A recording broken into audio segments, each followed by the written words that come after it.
Today, we're going to step inside the pages of a private journal. We're going to explore a life that's being processed in real time. This is the story of someone trying to make sense of their past, their present, and their future, all through words they probably never thought anyone else would ever see.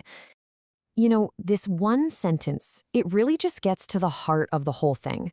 He fought so hard to escape one kind of cage, only to find himself trapped in a totally different one.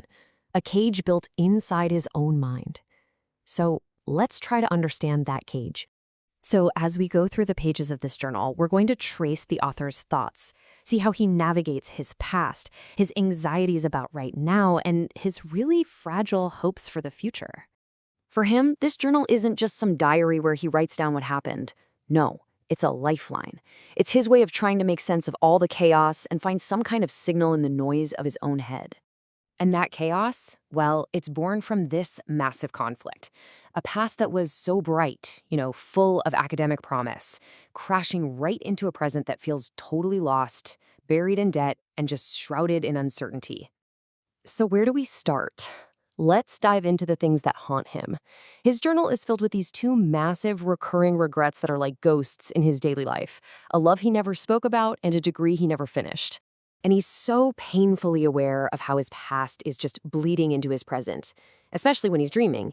And this creates this constant tension, this feeling of, can I even trust my own decisions if they're so colored by everything that's already happened? This really shows you the two parallel lives he feels like he's living. On one side, you've got all that promise, top-tier college, academic success, a future in the US. And on the other, the reality of debt and just feeling stuck. He's literally living with the ghost of the person he was supposed to become. So the first ghost, it's a person, a crush from way back in his school days. It all started just from hearing her sing, and it grew into notebooks filled with feelings he just couldn't bring himself to say out loud. And even now, years later, she's still showing up in his dreams, like this powerful symbol of a different life, a path he never had the courage to walk down. And then there's the second ghost. This time, it's a project. That unfinished capstone is so much more than a missing credit on a transcript. It's the anchor holding him to a life in the USA that he walked away from. It literally haunts his sleep, a recurring nightmare about everything he left behind. So how do you even begin to cope with these ghosts, right? Well, he doesn't just write. He listens.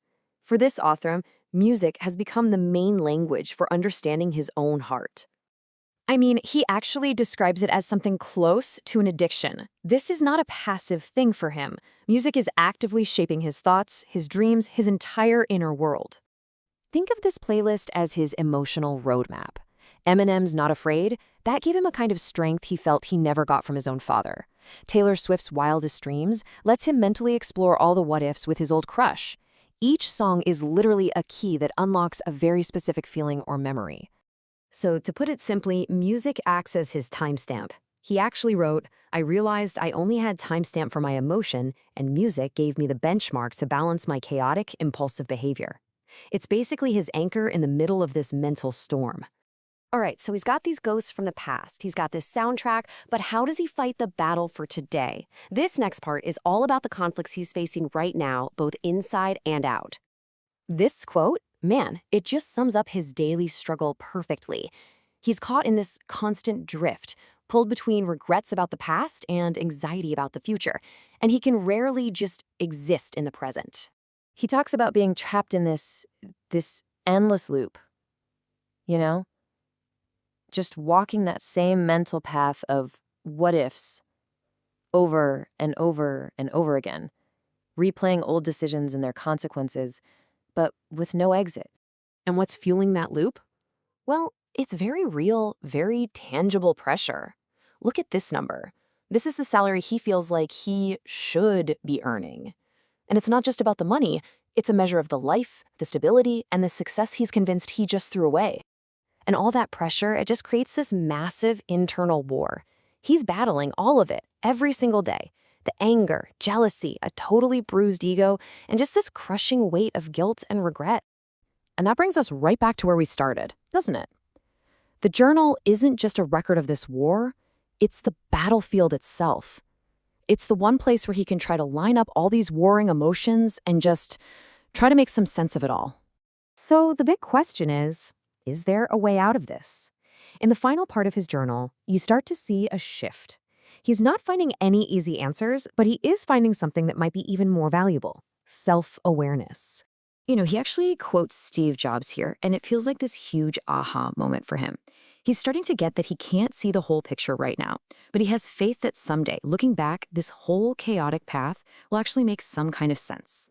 When you look at his whole journey, you can kind of break it down into these 4 steps. He confronts the past by writing it down. He analyzes what he's doing and feeling now. He questions the future and where he fits in. And through all that, even without a clear solution, he gets a much deeper understanding of himself. The act of writing is the therapy. And in the end, he leaves us with this really powerful question. He knows he's trapped in one particular story right now, a story of regret and confusion. But the question itself, it kind of holds the answer, doesn't it? It's the hope that this isn't his only story, and that maybe, just maybe, by writing it all down, he can finally start to write a new one.